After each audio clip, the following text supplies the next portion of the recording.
آج کے دن جو ہے پاکستان جو ہے ایٹمی قوت بنا. جس شخص نے اس پروگرام کی بنیاد رکھی وہ پھانسی چڑھ گیا, اور جس شخص نے اس پروگرام کی تکمیل کی وہ آج جیل کے اندر ہے. جو قومیں اپنے محسنوں کو یاد نہیں رکھتی وہ قومیں اسی طرح ہی سرگرداں رہتی ہیں جس طرح آج ہماری قوم سرگرداں ہے. یہ دو الیکٹڈ وزیر اعظموں کا کارنامہ تھا کہ پاکستان آج ایٹمی قوت ہے. پاکستان کے اندر ایٹمی دھماکے ہوئے, پاکستان ایٹامک پاور بن گیا, تو بالکل آج اس ایوان کی طرف سے اپنے محسن ڈاکٹر عبدالقدیر خان کو ہمیں خراج تحسین پیش کرنا چاہیے. اور جو دو باتیں ہوئی اسپیکر صاحب, اگر کوئی اپنی ذاتی کرپشن کے اندر جیل میں ہے تو اس کا پاکستان کے 28 مئی کے حوالے سے, یوم تکبیر کے حوالے سے, اس کے حوالے سے کوئی سزا نہیں ہے. اگر کوئی جیل کے اندر موجود ہے تو اپنے کرپشن کی وجہ سے موجود ہے. السلام علیکم, آپ دیکھ رہے ہیں پروگرام ایکسپرٹس اور میں ہوں دعا جمیل. آج کے پینل میں شامل ہیں ایاز خان صاحب, لطیف چودھری صاحب, بریگیڈیئر ریٹائرڈ سعد محمد صاحب, عامر الیاس رانا صاحب اور فیصل حسین صاحب. آج بہت سے اہم معاملات جو سارا دن خبروں کی میں بھی زیر گردش رہے, لیکن ہم آج جو پہلا سوال اٹھائیں گے اس متعلق کہ عام طور پر پارلیمنٹ میں ملک اور قوم کے حوالے سے انتہائی اہم فیصلے ہوتے ہیں, لیکن موجودہ حکومت میں آج تک ملک و قوم سے متعلق کوئی خاص فیصلہ سامنے نہیں آ سکا, لیکن اراکین اسمبلی اسے ذاتی حملوں کے لیے ضرور استعمال کر رہے ہیں. گزشتہ روز کی طرح لیگی رہنما خواجہ آصف نے آج یوم تکبیر کے حوالے سے نواز شریف کی تعریفوں کے پل باندھے, اور وفاقی وزیر مراد سعید نے حسب روایت جذباتی انداز اپناتے ہوئے کہا کہ نواز شریف ایٹمی دھماکوں کی وجہ سے نہیں, ذاتی کرپشن کی وجہ سے جیل میں ہے. پھر اسپیکر کو مجبوراً اجلاس ملتوی کرنا پڑا, اور یوں آج کے دن بھی حکمرانوں نے پارلیمنٹ میں ذاتی لڑائی لڑ کر ملک و قوم کا پیسہ اور وقت ضائع کر دیا. اسی لیے ایکسپرٹس کے لیے آج کا ہمارا پہلا اور بڑا سوال, حکومت اور اپوزیشن ملک کے اندرونی اور بیرونی خطرات سے نمٹنے کے لیے کتنی سنجیدہ ہے. عامر الیاس رانا صاحب, میں آپ سے آغاز کروں گی. جیسے کہ آغاز میں ہی میں نے کہا کہ عام طور پر پارلیمنٹ میں ملک اور قوم کے حوالے سے انتہائی اہم فیصلے کیے جاتے ہیں, لیکن ابھی تک کوئی خاص بڑا فیصلہ, ایسا فیصلہ جس میں اپوزیشن اور حکومت متفق ہو, جو اس وقت ملک کو اندرونی اور بیرونی چیلنجز درپیش ہیں ان سے نمٹنے کے لیے کوئی حکمت عملی تیار کی گئی ہو, ایسا کوئی فیصلہ سامنے نہیں آ سکا. آپ کے خیال میں آنے والے دنوں میں ایسی امید رکھی جائے کہ اپوزیشن اور حکومت ایک پیج پر ہوں گے, اور اس وقت ملک کو جو معاشی بحران سمیت کئی اہم چیلنجز کا سامنا ہے ان سے نمٹنے کے لیے کوئی حکمت عملی طے کی جائے گی؟ کیا زبردست امید باندھی آپ نے. بہرحال جو ان کا اوپننگ بولر ہے, پیسر ہے, وہ ہے مراد سعید فواد چودھری کی جگہ. وہ حب نواز شریف میں تو نہیں بول رہے تھے نا, جو کہتے ہیں کہ وہ بغض نواز شریف میں تو نہیں بات کرنا چاہ رہے تھے, نہ ہی قدیر خان کو انہوں نے یاد کیا. ان کا یاد کرنے کا, ورنہ سرکاری سٹیٹس تو قدیر خان کا کسی دور میں کچھ اور طے ہوا, وہ تو دلوں میں پاکستانیوں کے زندہ ہے, اللہ میاں ان کو صحت بھی دے. اس نے تو بنیاد رکھی ہے ایٹمی پروگرام کی, اس میں تو کوئی شک ہی نہیں. اس کے بعد جو لڑائیاں ہوئیں وہ تو اٹامک انرجی کی اور ان کے سائنسدانوں کی آپس میں ہوئی نا, لیکن اگر یورینیم انرچ ہی نہ ہوتا تو ایٹم بم بنتا کہاں سے؟ وہ تو ہے ہی بابا ہمارا اس معاملے پہ. باقی بھٹو کا بھی کردار ہے اس میں, ضیاء الحق کا بھی کردار ہے اس میں, بے نظیر بھٹو کا بھی کردار ہے اس میں, نواز شریف کا بھی ہے, اور نواز شریف نے ظاہرہ جرت کر کے دھماکے کیے تھے. اس پہ کوئی دنیا اس کو جھٹلا نہیں سکتی, یہ تو ہماری تاریخ ہے. اب آپ آ جائیں کہ آج تابڑ توڑ حملے میں آپ کو پاکستان یاد آ گیا, ہمیں یاد آ گیا. اسمبلی میں کب کارروائی ہوئی, ہم نے کب کہا کہ جی بڑا زبردست کام کرتے ہیں. یہ کام ہی ان کا تقریباً یہی کچھ ہے کہ ایک دوسرے کا مسئلہ اٹھایا, دیہڑی لگائی, اور غیر حاضریوں پہ بھی حاضری لگا کے الاؤنس لے کے جانا ان کی تو ایک عام معمول کی بات ہے ارکان کی. یہ تو چلتا رہتا ہے قصہ. کس طرف سے سنجیدگی ہے یہ ہمیں کبھی سمجھ ہی نہیں آ سکتی, کیونکہ ہر بندے کا کاروبار رنگ ڈھنگ اپنے انداز سے ہے. اسمبلی کے اندر جو بھی موجود ہے ان کی پہلی تو بات ہی ہوتی ہے نا, پارٹی کی پرائرٹی کیا ہے, اس کے اندر وہ ڈھونڈتے ہیں ذاتی پرائرٹی کیا ہے. ہم سٹینڈنگ کمیٹیوں میں بھی دیکھتے ہیں کہ وہاں بھی پرچی چل رہی ہوتی ہے, وہاں سٹینڈنگ کمیٹی کا اصل کام نہیں ہو رہا ہوتا.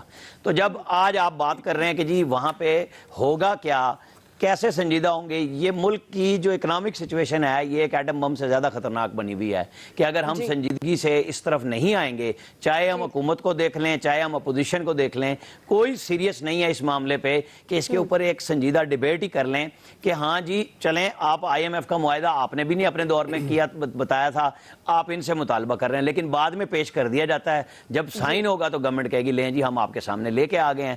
لیکن اگر بات کرنی یہ ہے کہ ہم اس مشکل سے نکلیں گے کیسے، سوال ہی نہیں پیدا ہوتا، نہ گورنمنٹ نہ اپوزیشن، سب ایک دوسرے کو، گورنمنٹ کی لائن یہ ہے کہ جی یہ پچھلی 2 حکومتوں کا کیا دھرا ہے اور ہر پچھلی حکومت کا ہر وزیر خزانہ اسی طرح سے رونا دھوتا ہے، اب جب یہ دھوئیں گے آ کے 11 یا 12 مئی کو حفیظ شیخ یہی رونا دھوئیں گے تو اس کے اندر ان کی اپنی تقریریں بھی شامل ہوں گی، کیونکہ وہ بھی یہی کام پہلے جب وزیر خزانہ تھے پیپلز پارٹی کے تو وہ اس سے پچھلے دور میں کہتے تھے، اب بھی وہی لے کے آئیں گے، آپ اور ہم صرف گا گے گی پہ ہمیں رکھا جائے گا، ہے کیا ہم بالکل نہیں بتا سکتے، ہمارے ٹیم اکنامک نئی چینج ہوئی ہے، وہ ہمیں 2-2.5 سال کی ایک پڑیا دے رہے ہیں کہ جی اس کے اوپر آپ کی شفا ہے کہ سنجیدگی کے ساتھ کچھ کام کر لیں۔ فیصل حسین صاحب، تو ہم گاگی کی بتی کے پیچھے لگے رہیں گے، ہے کیا، ہوگا کیا، یا حکومت اپوزیشن کتنی سنجیدہ ہے، یہ ہمیں آنے والے وقت میں نظر نہیں آئے گا؟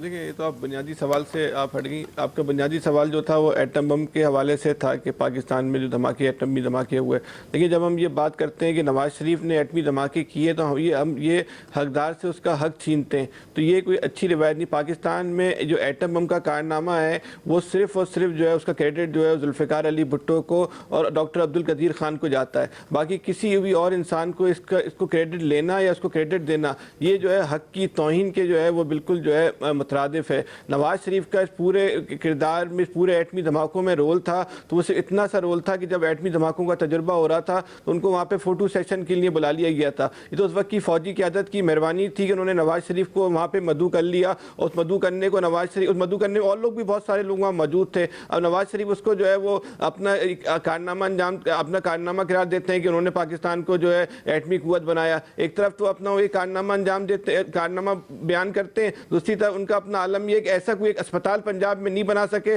جہاں پہ وہ اپنا خود علاج کرا لیتے، تو وہ ایٹمی دھماکے کے ایٹم بنانے کے بجائے ایسا کوئی اسپتال بنا لیتے تو ان کے بھی یہ کام آ جاتا۔ لیکن اب دیکھیں ایک اہم بات یہ کہ یہ ایٹم بم ہم نے بنایا تھا قوم کی حفاظت کے لیے، لیکن اس وقت صورتحال یہ ہے قوم اس ایٹم بم کی حفاظت کر رہی ہے، ہم ایٹم بم کی وجہ سے ہم نے اس کی بہت بڑی قیمت اس قوم نے ادا کی ہے، لیکن ریسیونگ اینڈ پہ قوم کو کچھ ہمیں ملا نہیں ہے۔ اب قوم کو ڈیلیور کون کرے گا، کیسے کرے گا؟ جو ایک ایٹمی قوت اگر بھوکی ہے، ننگی ہے، وہ غربت کی چکی میں پس رہی ہے، تو ایسے ایٹم کہ ایک ایٹمی تو اس مسئلے کو کون سوچے گا؟ تو اس وقت کیا حکومت اس معاملے میں سنجیدہ ہے، اپوزیشن اس معاملے میں سنجیدہ ہے یا نہیں؟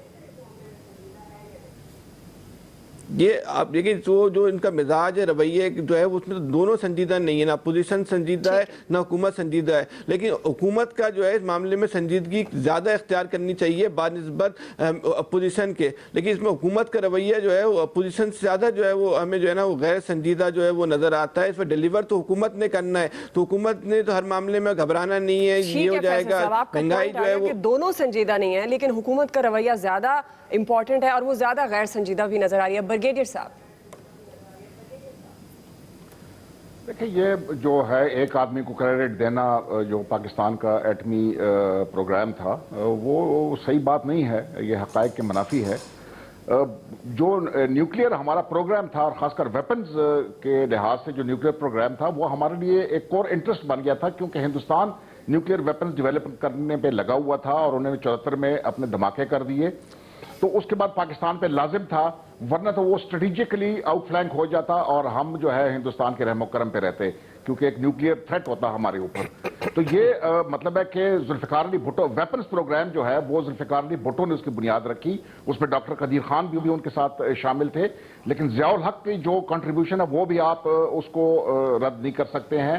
اس کے بعد جو غلام اسحاق خان ہے، جب ضیاء الحق صاحب کا کریش ہوا اس کے بعد غلام اسحاق خان نے اس پروگرام کو وہ جو ہے اس کے اوپر ہاتھ رکھا، اور آپ نواز شریف نے بالکل انہوں نے جرأت دکھائی اور انہوں نے 1998 میں ایک پولیٹیکل ڈیسیشن تھا، جو پولیٹیکل ڈیسیشن انہوں نے دے دیا کہ آپ کر دیں، حالانکہ اس وقت پاکستان کے حالات بہت خراب تھے۔ اس کے بعد آپ مشرف صاحب نے ڈیلیوری سسٹم دیا آپ کو، اور نیوکلیئر ڈاکٹرن دیا کہ کس طرح اگر پاکستان کسی ایسے حالات میں آ جائے تو ہمارا نیوکلیئر ڈاکٹرن کیا ہوگا. ابھی جو مطلب ہے کہ یہ گزر گئے ہیں, پاکستان ایک ایٹمی قوت بن گیا ہے, ہمارے اور ابھی بڑے سنگین مسائل ہمارے سامنے جس کی آپ نے نشاندہی کی ہے. آپ یہ پیٹی قسم کی پالیٹکس آپ دیکھیں کہ ایک مراد سعید کھڑا ہو جاتا ہے, ادھر سے کوئی اور خواجہ آصف صاحب کھڑے ہو جاتے ہیں, ایک دوسرے کے اوپر یہ گری ہوئی باتیں جو ہے وہ کرتے ہیں, ایک دوسرے کے اوپر تانے کرتے ہیں. یہ کیا ہے؟ کل پرسوں جو ہے وزیرستان میں جو کچھ ہوا, حکومت اس کے اوپر بالکل خاموش ہے, سوائے کلیشے سٹیٹمنٹس کے اور کچھ نہیں دے رہی ہے. یہ ایک بہت بڑا مسئلہ ہے. ہماری آبادی کا بم ہے ہمارے اوپر جو گرنے والا ہے, ہمارے اوپر پانی کا جو بم ہے وہ گرنے والا ہے. آپ سندھ میں دیکھیں ایڈز ایسے پھیل رہا ہے کہ یہ خدا نخواستہ مطلب ہے کہ اس کا کیا اینڈ ہوگا اس ایڈز کا, جس طریقے سے سندھ میں رتو ڈیروں میں اور جو ہے کیا کہتے ہیں لڑکانہ میں ایڈز پھیل رہا ہے. تو یہ جب تک ہم ان مسائل کے اوپر نہ آئیں, یہ اپوزیشن اور یہ جو ہے کیا کہتے ہیں اس کو گورنمنٹ, ان کو لوگ معاف نہیں کریں گے اگر یہ انہوں نے یہی رویہ رکھا اور ہمارے مسائل کے بجائے انہوں نے جو ہے یہ ذاتی اور حملے ایک دوسرے کے اوپر کیے, اور جو ان کو بالکل زیب نہیں دیتے ہیں اس سطح پہ رہ کے وزیر ہے, کوئی لیڈر آف اپوزیشن ہے. آپ کا پوائنٹ آف ویو آ گیا. ایاز خان صاحب, یہ جو ذاتی لڑائی خواجہ آصف ورسز مراد سعید, بہت پیچھے نہیں جاتے, 2 دن کی بات کرتے ہیں. کیا پارلیمنٹ قومی اسمبلی کا جو فورم ہے, پلیٹ فارم ہے, وہ انہی ذاتی حملے, ذاتی لڑائیوں کے لیے استعمال ہوگا, یا آنے والے دنوں میں آپ کو لگ رہا ہے جو اس وقت چیلنجز ہیں ملک کو درپیش, اس معاملے میں گورنمنٹ اپوزیشن سنجیدہ ہوگی؟ آپ نے کہا سیم پیج پہ نہیں ہے, سنجیدہ نہیں ہے. مجھے تو بڑے سنجیدہ لگتے ہیں یہ دونوں, گورنمنٹ والے بھی اور اپوزیشن والے بھی سیم پیج پہ بھی لگتے ہیں ہمیشہ کہ کچھ نہیں کرنا, کہ کچھ نہیں کرنا, بس یہی کرنا ہے. آ کے ایک دوسرے کی ٹانگیں کھینچنی ہے, تو اس طرح کی زبان استعمال کرنی ہے, جذباتی تقریریں کرنی ہے, اسپیکر ڈائس کا گھیراؤ کر لینا ہے اور واک آؤٹ کر جانا ہے, بس یہی کرنا ہے انہوں نے. دوسرا جو بات ہو رہی تھی ہیروز کی, دیکھیں یہ بڑی بدقسمتی ہے کہ سب کے ہیروز, ایک ہیرو سب کا نہیں ہوتا. پی ایم ایل این کے لیے خواجہ صاحب کے لیے سب سے بڑا ہیرو نواز شریف ہے, ان کے لیے تو نواز شریف سے زیادہ اس میں کسی نے کام ہی نہیں کیا ہوگا نا, جو ایٹمی دھماکے کیے. یہ علیحدہ بات ہے کہ میاں صاحب سے اس وقت کہا گیا تھا کہ آپ نے اگر دھماکہ نہیں کیا تو قوم آپ کا دھماکہ کر دے گی. یہ ساری چیزیں اپنی جگہ, لیکن ایک کریڈٹ نواز شریف کو جاتا ہے کہ نواز شریف کے دور میں یہ ہوئے, وہ کریڈٹ آپ نہیں چھین سکتے. لیکن بریگیڈیئر صاحب نے بڑی آپ کو تفصیل کے ساتھ بتا دیا کہ کہاں سے شروع ہوا, کس کس بندے کا کیا کیا اس میں رول تھا, اور اس کے بعد آپ اس مقام پہ پہنچے. اب رولا وہی تھا کہ یہ اپنی طرف سے آپ نے بہت بڑی اچیومنٹ کر لی تھی, کیونکہ مجھے یاد ہے جب انڈیا نے ایٹمی دھماکے کر دیے تو اس کے بعد وہ وہاں سے جو آوازیں اٹھ رہی تھیں وہ کچھ اس قسم کی تھی کہ مجھے لگتا تھا گھنٹے ڈیڑھ بعد یا 2 گھنٹے بعد کو انڈیا شاید حملہ کر دے گا پاکستان پہ, اور یہاں سے وہ رونتے ہوئے ہمیں آگے نکل جائیں گے. اس طرح کی وہ ایک فضا بنی ہوئی تھی. اس فضا میں اگر اس کا جواب نہ دیا جاتا اس وقت تو پتہ نہیں کیا ہوتا. ادروائز میں اس حق میں نہیں ہوں کہ یہ ایٹمی ہتھیار دنیا کی تباہی کے ہتھیار ہیں, یہ نہیں ہونے چاہیے. لیکن کیا کیا جائے, ڈیٹرنٹ کے لیے ضروری ہوتا ہے. جب انڈیا نے کر لیا تو پھر ہماری مجبوری تھی. تو آج ہیرو ایک نہیں ہے, ٹھیک ہے, لیکن وہ بھی بات اپنی جگہ سچ ہے کہ یہ ایٹم ہم نے بنایا تھا اپنے خود کو بچانے کے لیے, آج کس کی حفاظت پہ لگے ہوئے. لیکن یہ ان عقل کے اندوں کو کوئی سمجھ نہیں آنی. یہ اسی طرح چلنا ہے سلسلہ.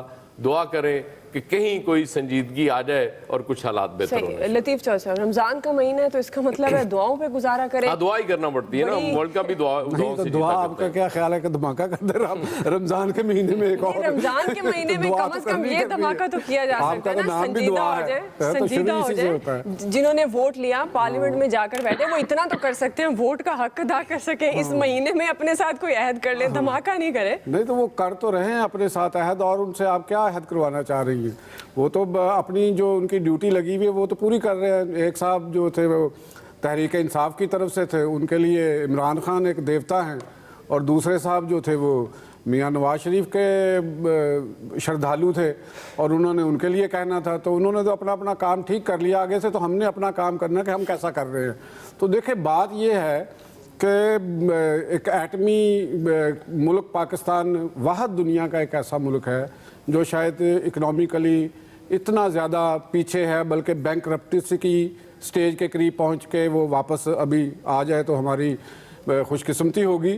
تو یہ ایک اسٹیٹ پالیسی ہوتی ہے کہ ہم نے, کیونکہ ایک سیکورٹی اسٹیٹ ہیں, ہمیں تھریٹ بہت زیادہ ہیں, غریب بھی ہیں اور وہ بالکل ویسا ہی بات ہے نا کہ جو ایک غریب بھی ہو، اس کے پاس ایک ہی جلی ہو اور اسے ہر وقت اسی کا خطرہ لگا رہے کہ یہ کوئی اٹھا کے نہ لے جائے. تو وہی حال ہمارا ہے. ہمارے انٹرسٹ، اکنامک انٹرسٹ تو اتنے نہیں ہیں، لیکن ہمیں پھر بھی خطرہ بہت زیادہ رہتا ہے. تو اس خطرے سے تدارک کے لیے ہم گزشتہ 70 سال سے یہی مالا جپتے چلے آ رہے ہیں، اور بالآخر وہ چلتے ہم نے ایک ایٹمی دھماکہ 5-6 کر دیے اور ایک نیوکلیئر پاور ہو گئے. تو یہ ایک وار ہسٹریہ تھا، اور اس ہسٹریے کے حوالے سے ہم نے جو ہیروز بنائے ان کا بھی آپ انجام دیکھ لیں. ایک ہیرو جو محسن پاکستان کہلایا، بعد میں ان کی ڈی بریفنگ کرتے پھرے. یہی ملک تھا، یہی قوم تھی، یہی مشینری تھی، یہی اسٹیٹ تھی. ایک کو پھانسی چڑھا دیا گیا کسی قتل کے جرم میں، اور دوسرے کو نااہلی کا سامنا کر کے تو کرپشن کے الزام میں جیل میں ڈال دیا گیا. تو یہ ایک عمل ہوتا رہتا ہے، جنگیں ہوتی رہتی ہیں قوموں میں. اس موقع کے اوپر جو حکمران ہوتا ہے اس کا نام تو وہ لگنا ہی ہوتا ہے ظاہر ہے، لیکن ایک پورا تسلسل ہوتا ہے. اور ہمیں، میرا خیال ہے کہ اب ایٹامک معاملات پہ جشن منانے کی بجائے ہمیں چاہیے کہ کوئی ایسا معاشی جادوگر ہمیں مل جائے. لی کوان یو جیسا سنگاپور کا ہمیں زیادہ ضرورت آج کل اس کی ہے. جی بالکل، معاشی جادوگر کی آپ بات کریں تو اب تو یہی کہوں گے، پھر بریک پر جا رہے ہیں، ان کے لیے دعا ہی کر سکتے ہیں معاشی جادوگر آ جائے. فی الحال صورتحال نظر نہیں آ رہی، لیکن الٹیمیٹلی ذمہ داری گورنمنٹ کی ہے کہ وہ کتنی سنجیدہ ہوتی ہے اور ان معاملات کو کیسے سنبھالتی ہے. بریک لیتے ہیں، بریک کے بعد واپس آئیں گے. ہمارا دوسرا بڑا سوال ہے، کیا نیب اور حکومت کے گٹھ جوڑ کی دعوے دار نون لیگ نے اپنی حکمت عملی بدل ڈالی؟ ایکسپرٹس رائے دیں گے بریک کے بعد.